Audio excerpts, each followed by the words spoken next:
día como hoy, República Dominicana conmemora el 157 aniversario de la gesta de la Restauración que encabezó el patriota Gregorio Luperón. La Guerra de la Restauración fue una guerra llevada a cabo en Santo Domingo desde 1863 hasta 1865 entre los dominicanos y España, que el conservadurismo dominicano había invitado de nuevo a tomar posesión del país 17 años después de la Guerra de Independencia contra la República Haitiana y 42 años después de que los habitantes de la parte oriental se declararan independientes de España. El 16 de agosto de 1863, un nuevo grupo bajo el liderazgo de Gregorio Luperón y Santiago Rodríguez hizo una audaz incursión en el cerro de Capotillo, provincia de Jabón, e izaron el pabellón dominicano. Esta acción, conocida como el Grito de Capotillo, fue el comienzo de la guerra. Una ciudad tras otra en el Cibao se unieron a la rebelión y el 13 de septiembre un ejército de 6.000 dominicanos se atrincheró en la fortaleza San Luis en Santiago. Los rebeldes establecieron un nuevo gobierno al día siguiente con José Antonio Pepillo Salcedo como presidente. E inmediatamente calificó a Pedro Santana, que ahora era líder de las fuerzas españolas, como traidor. Salcedo intentó pedir ayuda a los Estados Unidos, pero fue rechazada. El conflicto terminó con la victoria dominicana y la retirada de las fuerzas españolas del país.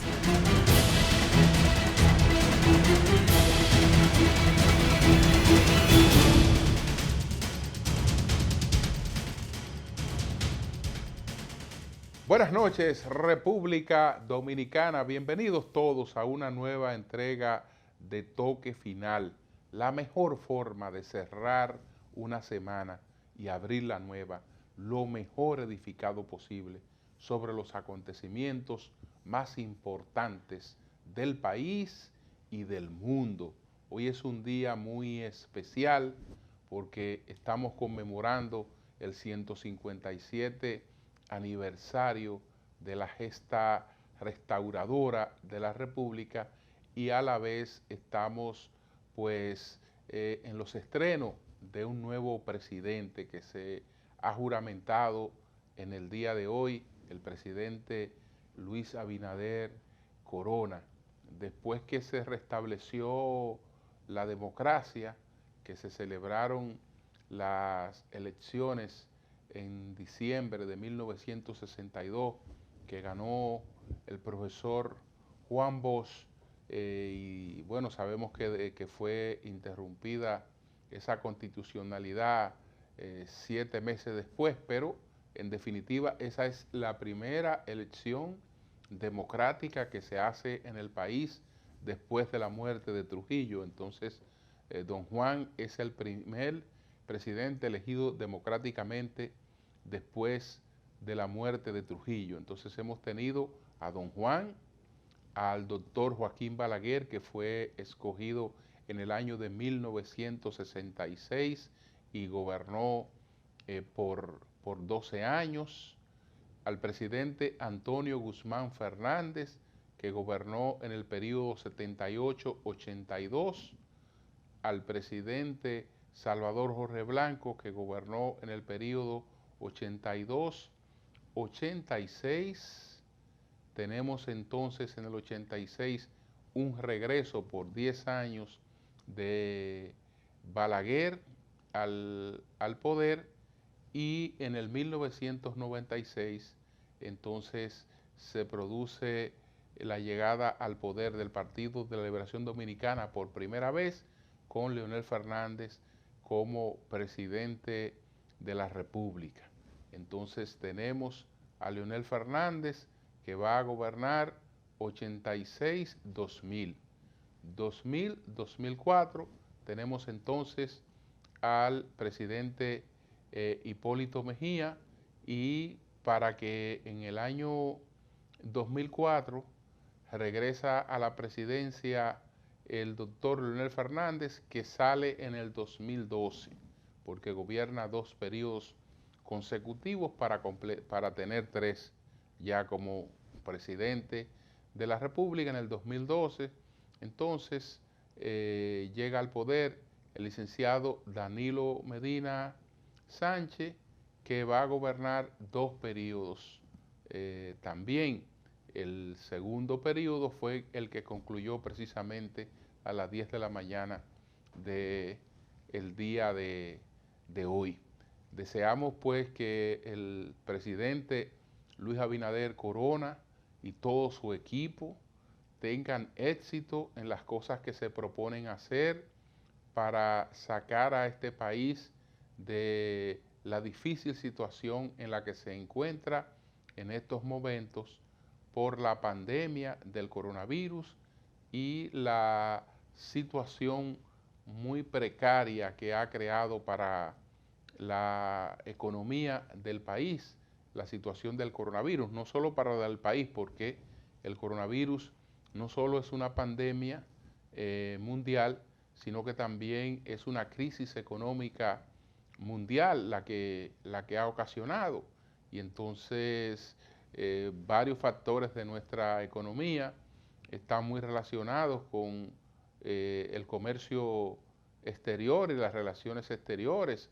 La principal industria del país es la industria turística, que en estos momentos está muy disminuida en su menor expresión por el tema del coronavirus. Entonces también se han caído las exportaciones de la República Dominicana. Hasta ahora las remesas se han incrementado porque los dominicanos que residen en el exterior, aunque están en peores condiciones en estos momentos, pues hacen un mayor esfuerzo para ayudar a sus familiares aquí, y eso ha producido un incremento de las remesas. Pero tenemos un serio desafío con el tema del desempleo, que si bien es cierto que en el programa del licenciado Abinader habían metas que estaban establecidas, pero esas metas correspondían a la situación normal que tenía el país antes del coronavirus. Ahora la situación es peor, porque debemos de tener cerca de 800,000 personas que están en sus casas, que no han regresado a sus trabajos. Se mandaron más de 1,5 millones, y de ese 1,5 millones tal vez ha regresado la mitad a sus puestos de trabajo, porque hay muchas actividades que ya no vuelven a ser como eran, que están seriamente disminuidas, y todo eso implica pues menos oportunidades. Entonces el rol del gobierno más que nunca se hace necesario para auxiliar a la gente de menores ingresos y para ayudar a que todos los emprendimientos puedan encaminarse para ir creando empleo, para ir restableciendo la actividad productiva. Entonces, enhorabuena, nos llega una renovación del liderazgo. Esto quiere decir que la crisis que venía enfrentando hasta ahora el gobierno del presidente Danilo Medina, ahora pues esta crisis seguirá siendo enfrentada, pero con nuevas energías, y ojalá que eso tenga una repercusión positiva. En su discurso, pues el presidente ha tratado de llevar esperanza, la convicción al pueblo dominicano de que esta etapa será superada. Estamos totalmente de acuerdo con él en que nosotros podemos salir a camino, aunque nos cueste mucho sacrificio. Respaldemos, señores, a nuestras nuevas autoridades. Respaldarla quiere decir apoyarla en todo lo bueno que hagan y criticar las cosas que uno entienda que no van por buen camino, con el ánimo de que también se corrijan. Así es que vamos a hacer nuestra primera pausa comercial, y al regreso vamos a presentar cuáles fueron los 10 temas más importantes de esta semana. Adelante.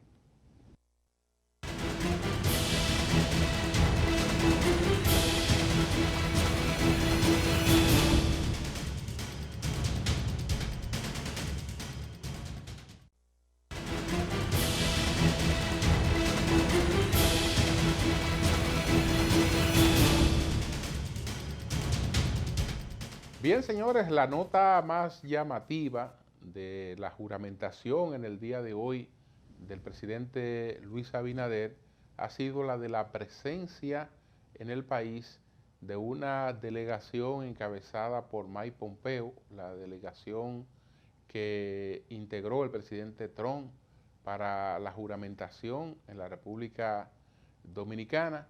Entonces, se trata del secretario de Estado, es decir, el responsable de las relaciones exteriores de los Estados Unidos, la presencia directa, ¿no?, del secretario de Estado de los Estados Unidos, es un hecho, digamos, que le da una connotación de mucha importancia para los Estados Unidos al acontecimiento que se produce hoy en la República Dominicana.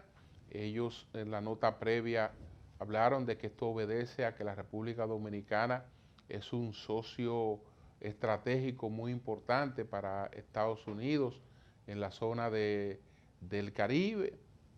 Pompeo también se siente parte de lo que ha ocurrido en la República Dominicana porque hay quienes atribuyen a la llamada que él hizo al presidente Danilo Medina el hecho de que se desistiera de una reforma constitucional. Yo no creo que se desistiera exactamente por eso, aunque ese fuera un elemento a ponderar.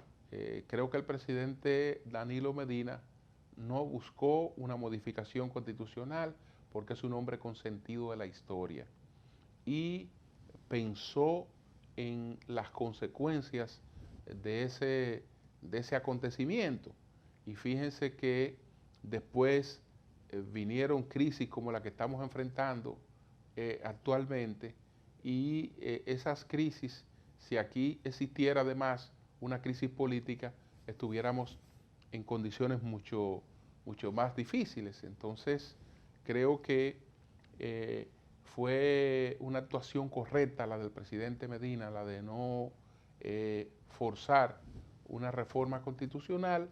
Entonces, esto permitió que se celebraran las elecciones que ha ganado Luis Abinader porque no fue posible crear una sustitución en poco tiempo de una figura que se colocara al nivel del presidente Danilo Medina para encabezar la boleta del PLD, aunque Gonzalo Castillo hizo realmente un gran papel como candidato de ese partido. Entonces, saludamos también la presencia de esta delegación de los Estados Unidos en la República Dominicana, que eso sirva para fortalecer los nexos con nuestro principal socio comercial, para apoyarnos mutuamente, eso sí, sin olvidar que la República Dominicana es un país soberano que, si bien es cierto que le debe lealtad a su principal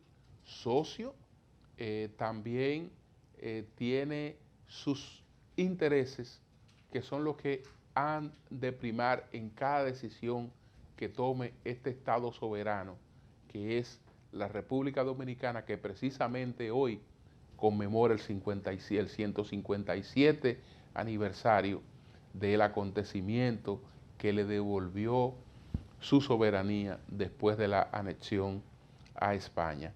Entonces, señores, vamos a presentar de inmediato cuáles fueron los 10 temas más importantes de esta semana. Adelante.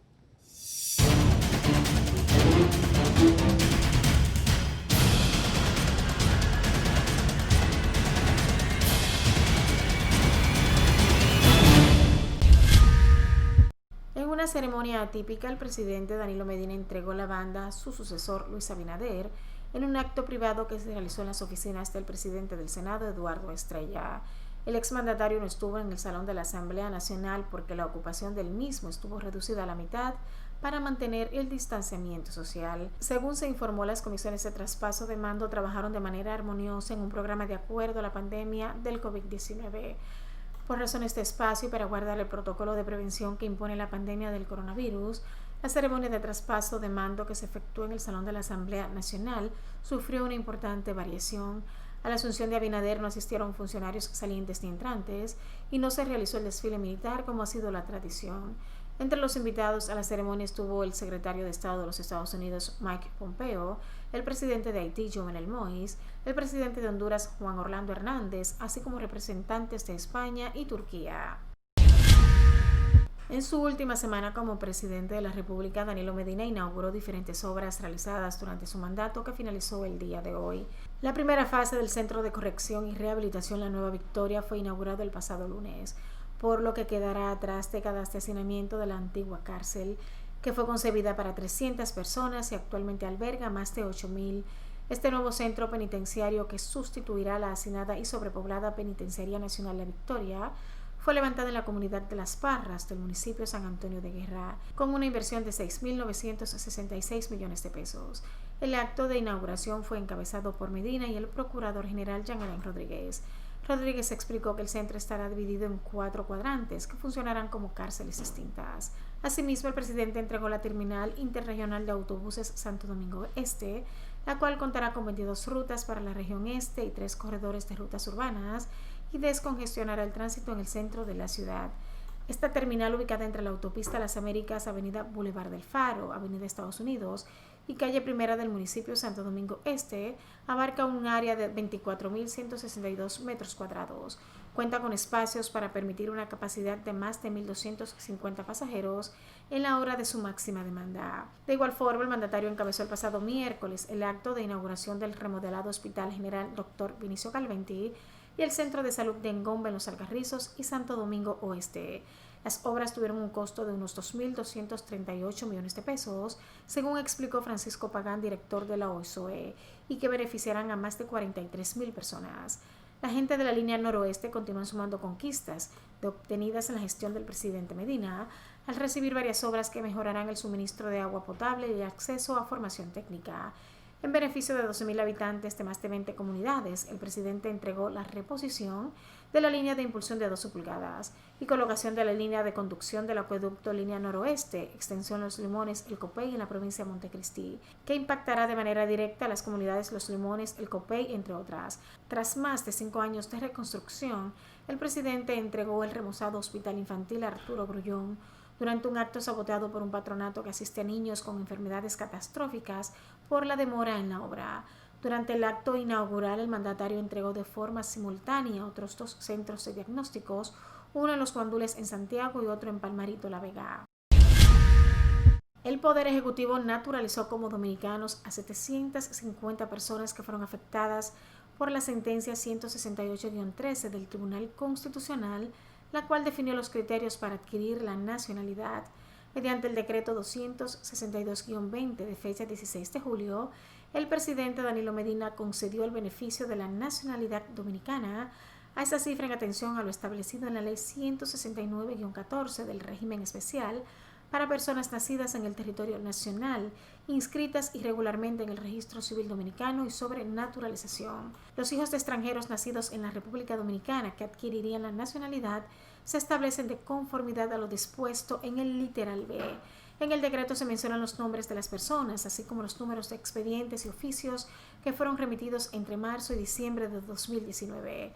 Medina indicó en el expediente remitido a la Consultoría Jurídica del Ejecutivo las personas a quienes se les concede el beneficio de la nacionalidad dominicana mediante este decreto satisfacen los requisitos del régimen especial establecido por la Ley número 169-14, conforme a la documentación suministrada y validada por el Ministerio de Interior y Policía.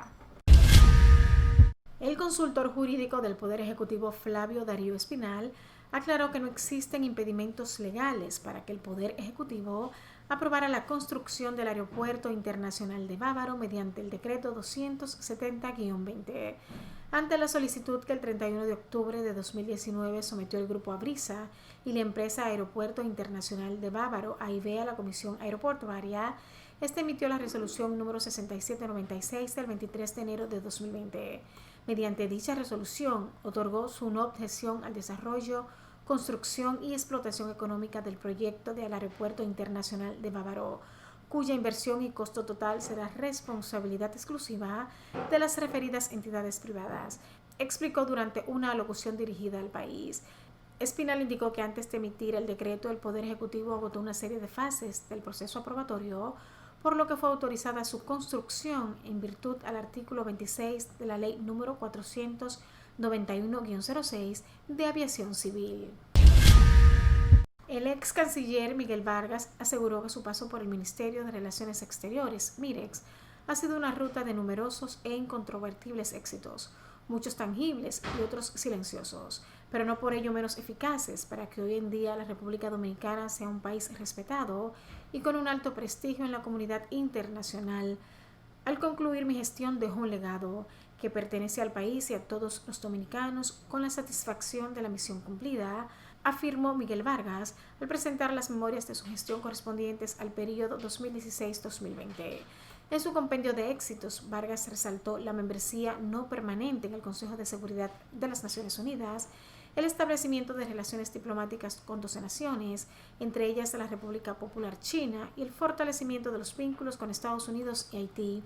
De igual forma, el canciller detalló que realizó 40 viajes oficiales, recibió en el país a decenas de delegaciones oficiales de distintos países y organismos internacionales y firmó diferentes tipos de acuerdos con más de 20 estados, y ponderó la apertura de 3 embajadas, 10 consulados honorarios y 3 generales, destacando que los dominicanos pueden ingresar ahora a 37 países sin visado y apostillar y legalizar documentos a través de la Internet. Aseveró además que la apuesta por el multilateralismo permitió que el país alcanzara la presidencia de la Comunidad de Estados Latinoamericanos y Caribeños CELAC y del Sistema de Integración Centroamericana SICA, entre otros organismos internacionales. David Collado, el nuevo ministro de Turismo, continúa sosteniendo encuentros claves con los grandes hoteleros españoles para asegurar la continuidad de unión en materia turística que ha existido entre ambas naciones. En ese sentido, se reunió el pasado miércoles con la CEO de Iberostar, Sabina Fluxá, para dar continuidad a los trabajos que realiza la hotelera con gran presencia y crecimiento en República Dominicana. Hoy visitamos a la CEO de Iberostar, Sabina Fluxá, grupo que opera 6 hoteles, más de 3.000 habitaciones y otorgan más de 3.000 empleos directos en el país, indicó Collado en su cuenta de Twitter. Además, el ministro se reunió con los directivos del Grupo Piñero, encabezado por su presidenta Isabel García Lorca y su vicepresidenta ejecutiva CEO Encarna Piñero, quienes son propietarios de los hoteles Bahía Príncipe y Playa Nueva Romana en República Dominicana, quienes otorgan más de 3.000 empleos operando más de 14 hoteles en el país. Se recuerda que el ministro inició los encuentros en España con Gabriel Escarrer, CEO de Meliá, e indicó que compartieron su visión sobre la importancia de la homologación de los protocolos sanitarios, lo que brindaría mayor claridad en la información que se le transmite a los visitantes. Collado indicó que quieren preparar y promocionar a la República Dominicana como destino seguro en la región y el mundo. Crece el rumor de que varios legisladores del PLD pasarán a la fuerza del pueblo, entre ellos unos 2 senadores y varios diputados. Ya el senador Dionis Sánchez publicó en sus redes la información de que su equipo político apoyará a la fuerza del pueblo porque no tienen nada que hacer en el PLD. El equipo político del senador PLDista anunció que se iría al partido Fuerza del Pueblo porque ellos trabajaron en el Partido de la Liberación Dominicana para que el senador gane, pero no tienen nada que hacer en esa organización. Desde los tiempos de Playero, la tiradera es un recurso que utilizan los raperos para posicionar dos conceptos musicales aparentemente diferentes. A pesar de las pasiones que generan en sus fanáticos, lo cierto es que es una negociación de ganar-ganar que incrementa la popularidad de los artistas involucrados. La revista Billboard en inglés, además de figuras de la música, han hablado de la tiradera entre Mozart y Lápiz, que es el tema de conversación en estos días. La tiradera habría comenzado con la canción Golpe de Estado de Mozart La Para, letras que fueron respondidas por Lápiz Consciente con el tema Tú no ta, que en un día sobrepasó los 2 millones de visitas en YouTube. Tras este tema ser publicado, Mozart La Para anunció vía sus redes sociales que tendría una respuesta en 24 horas. Y así fue con Game Over, que en menos de 3 horas llevó casi 500.000 de visitas en la referida plataforma. Tan limpia que iba a la guerra y tuviste que irte a lo personal, porque te sientes un derrotado, pero te daré la ñapa para dejarlos 5-0 sin piedad.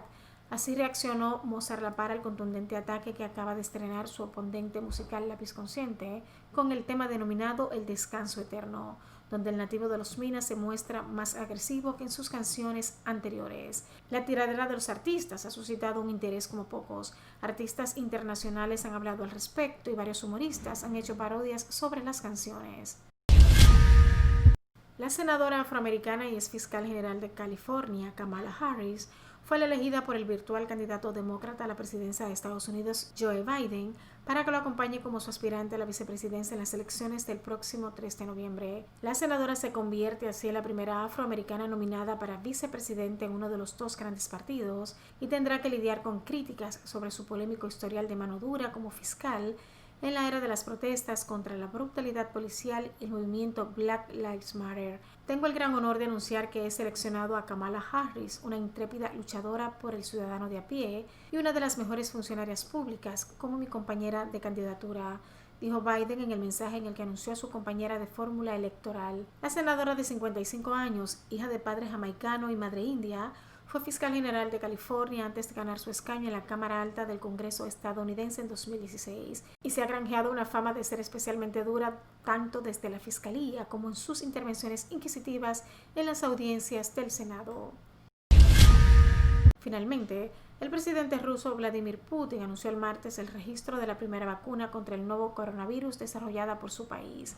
El mandatario indicó que la vacuna fue desarrollada por el Instituto Gamaleya y fue registrada después de 2 meses de ensayos en humanos. Aseguró además que una de sus 2 hijas fue una de las primeras inoculadas y que se siente bien.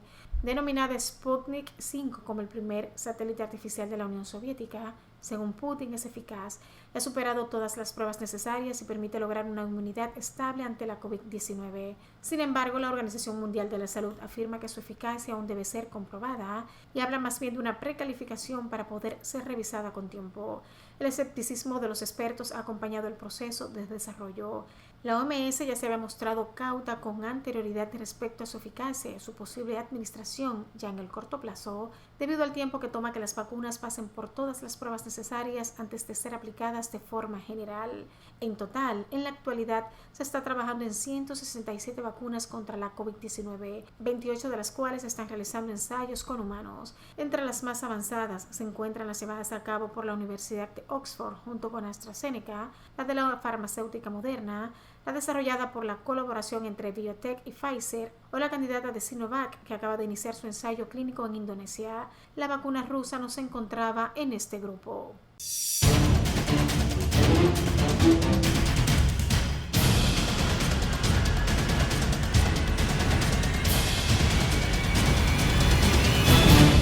Bien, señores, vamos a una pausa. Retornamos en breve.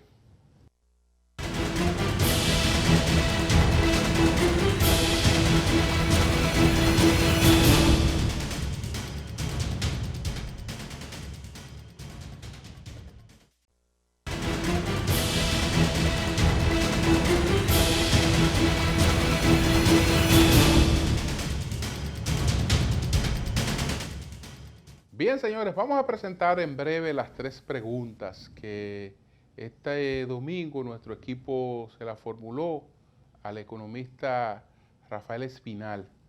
Y entonces estamos hablando de las perspectivas económicas inmediatas y de lo que ha sido también la gestión del presidente Danilo Medina.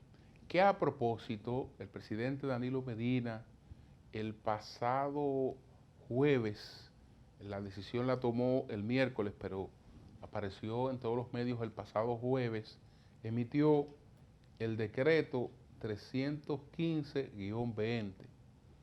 Con ese decreto, el presidente Danilo Medina ordenó al Ministerio de Medio Ambiente que dejara sin efecto el permiso ambiental, la autorización ambiental que había otorgado para la construcción de un hotel que se llamaría Live Bayahíbe en el Parque Cotubanamá. Cuando se produjo la autorización, el permiso ambiental, esto despertó muchas críticas y entonces el presidente creó una comisión para investigar la permisología, para investigar todo lo que se estaba planteando con relación a este parque, a esta área protegida, lo que esto implicaba. Y después de recibir a finales de este mes un informe que acompaña este decreto, que es un informe de unas 16 o 18 páginas, donde se hace la recomendación de que se revoque este permiso, pues decidió dejar este permiso sin efecto, que se dejara este permiso sin efecto, pues para esta obra. Ya las nuevas autoridades tendrán la oportunidad de revisar ese tema, pero el decreto ha quedado sin efecto, es decir, el permiso ambiental para la construcción de este hotel. Ahora vamos a presentar, señores, de inmediato cuáles fueron las respuestas que ofreció pues el licenciado Espinal a las 3 preguntas que le formuló nuestro equipo esta noche. Adelante.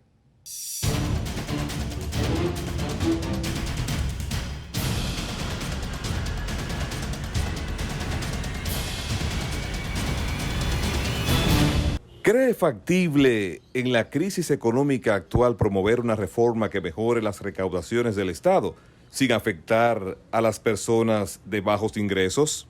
Plantear una reforma fiscal y una mejora de las recaudaciones en estas circunstancias de crisis económica generada por la crisis sanitaria, de cierre de la economía, con miles de trabajadores suspendidos, miles de empresas pequeñas y medianas en condiciones de cierre prácticamente quebradas, no sería una actitud económicamente viable.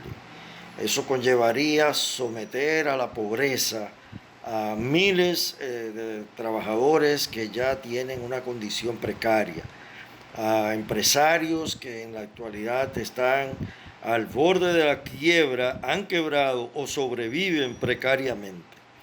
De modo que el gobierno que recién inicia su mandato constitucional deberá esperar el restablecimiento de las condiciones económicas, yo diría que al 2021, para iniciar un proceso de mejora de las recaudaciones. Mientras tanto, la única alternativa que tendrá a mano para sobrellevar la carga fiscal de gastos extraordinarios en ayuda, en creación de líneas de vida, en apoyo a la pequeña y mediana empresa, es el financiamiento externo.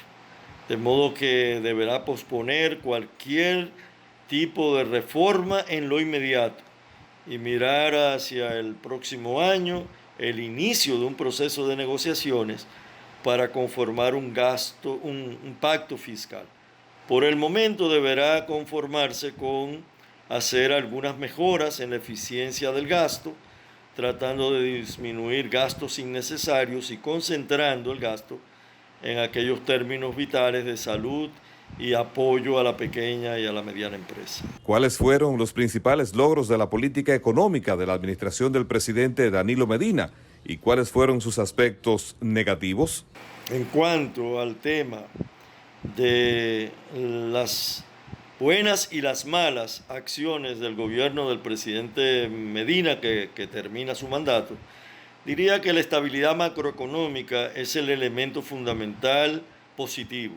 El país ha crecido un 6.2% durante los últimos 8 años, ha tenido una estabilidad en la inflación, el empleo se ha mantenido dentro de un rango aceptable, incluso ha disminuido el empleo abierto, la pobreza ha tenido una disminución evidentemente, está actualmente en un 20%, o mejor dicho, estaba antes de la pandemia.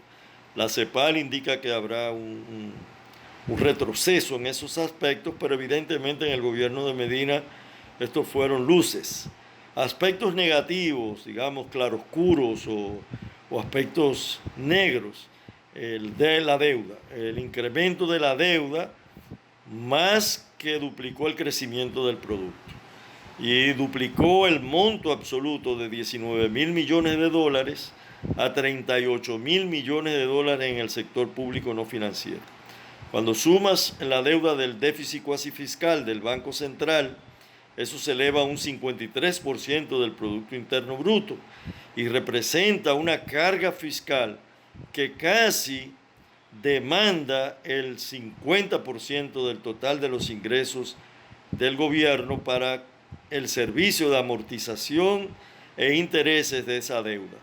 De modo que esa es una carga fiscal importante y diría que aún con las mejoras del 4% en la educación, todavía la calidad de la educación debería mejorarse.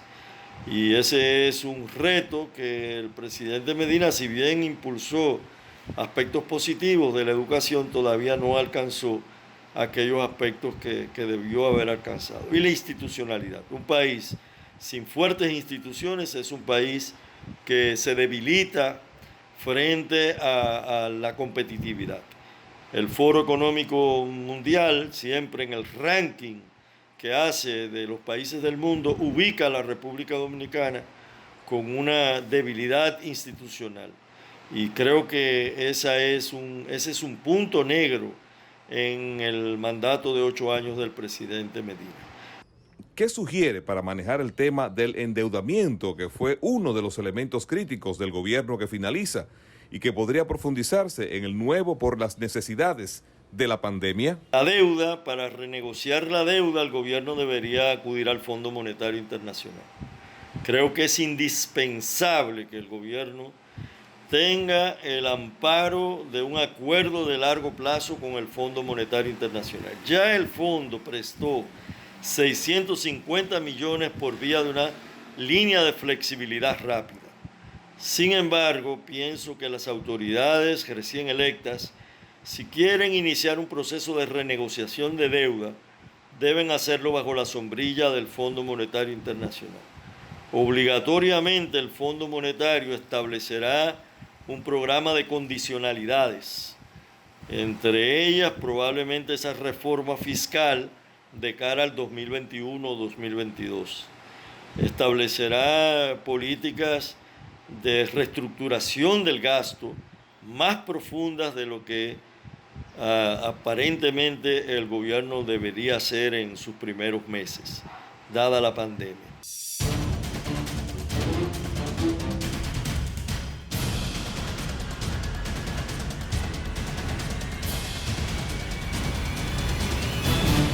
Bien, señores, vamos a una pausa, retornamos en breve.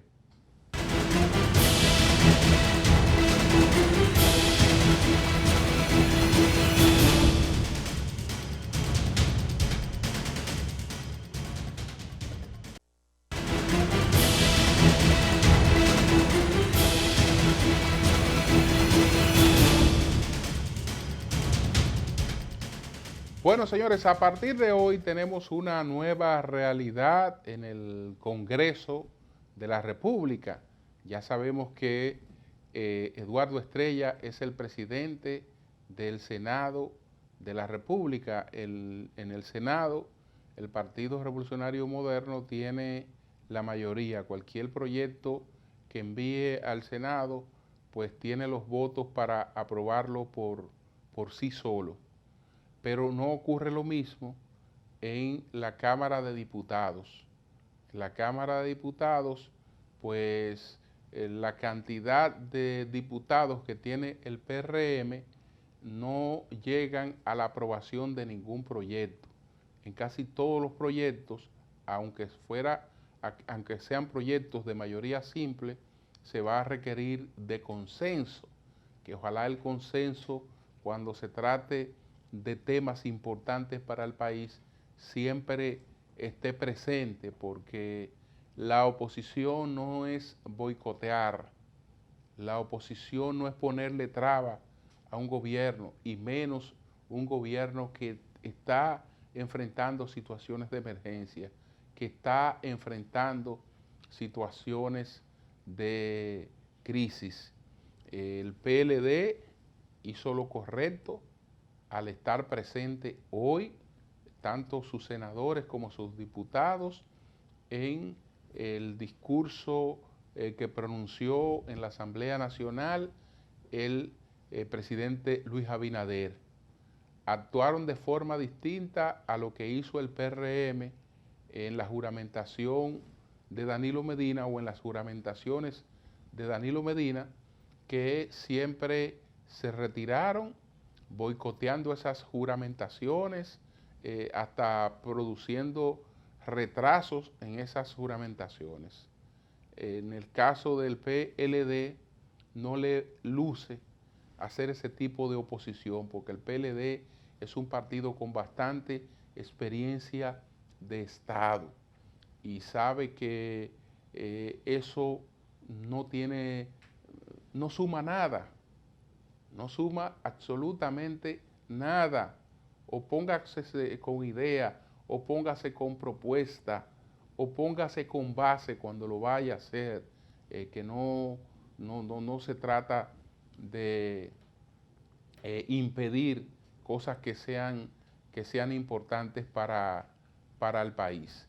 Entonces, así como Alfredo Pacheco, a quien felicitamos, es el nuevo presidente de la Cámara de Diputados, en muy buenas manos está el pandero, don Eduardo Estrella, presidente del Senado, también a los voceros, por ejemplo, la vocera del PRM en el Senado es la senadora Farideh Raful, del PLD es Iván Lorenzo, del PLD pues el vocero es Gustavo Sánchez del PLD, no recuerdo en este momento cuál es el vocero del PRM, pero a todos le deseamos que puedan hacer un trabajo armonioso y que siempre en los puntos importantes para el país encuentren la manera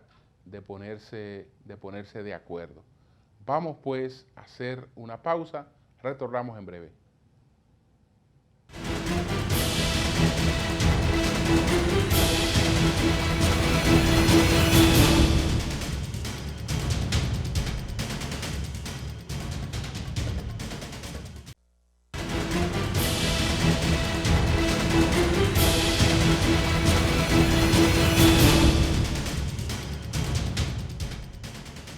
Bueno, aunque hay muchas esperanzas de que pronto tengamos varias vacunas y vacunas bien acreditadas, sin embargo, algunos países viven bajo la amenaza en estos momentos de que retorne la pandemia a los altos niveles que llegó a registrar en principio.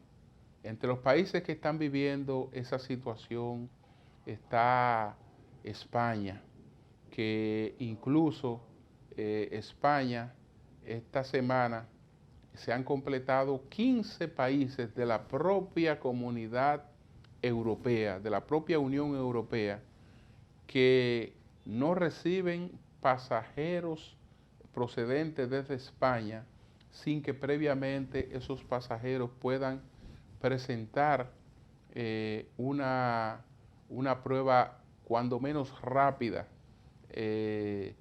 negativa de coronavirus. Es decir, que hay 15 países de Europa que no permiten la entrada pura y simple de gente procedente desde España por esa situación, porque se teme que la crítica situación de España también les afecte a ellos.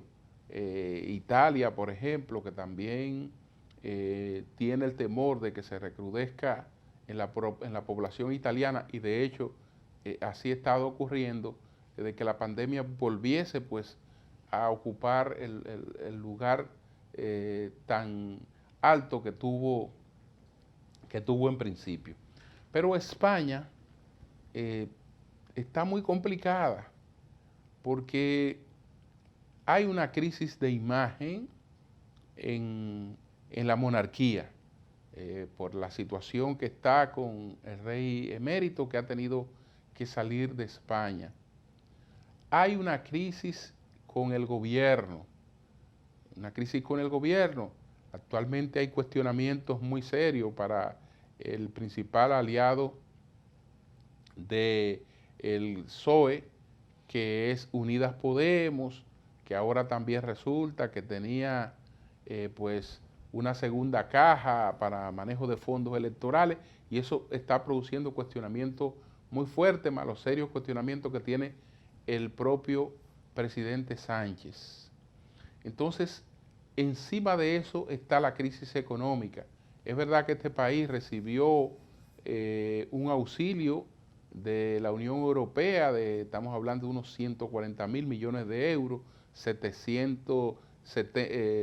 la mitad de esos 140 mil, 70 mil y algo, 72 mil, serán ayuda directa, los otros serán condicionados a una serie de programas, pero aunque esa suma para nosotros represente mucho dinero, para la realidad de España no es suficiente para rescatar aquel país.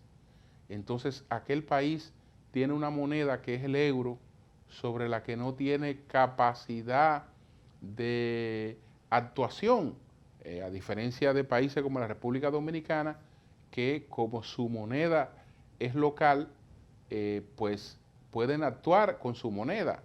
Aquí circula el dólar, pero la moneda local es el peso, y el control del peso y su circulación y de su masa monetaria está en manos de las autoridades dominicanas, y eso le da un poder al país de actuar con la circulación monetaria. Ese poder no lo tiene España, y eso hace mucho más compleja la crisis que está viviendo en estos momentos, que ojalá la supere, como debemos nosotros superar la crisis nuestra, siempre reiterando el deseo de que las autoridades que se han instalado en el día de hoy pues tengan éxito en lo que se propongan hacer para sacar este país adelante. Buenas noches a todos.